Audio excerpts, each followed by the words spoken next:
You ask Tiger to calculate. This deals with linear inequalities with one unknown. The final result is x greater than 4.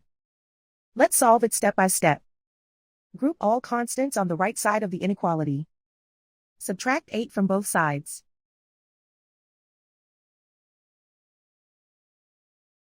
Simplify the arithmetic.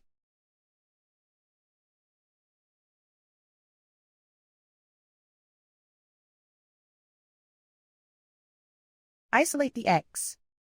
Divide both sides by 5.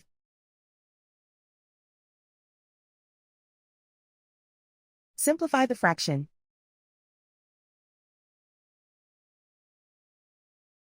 Find the greatest common factor of the numerator and denominator.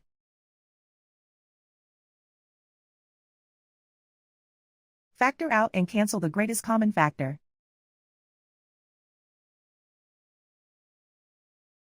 Plot the solution on a coordinate grid.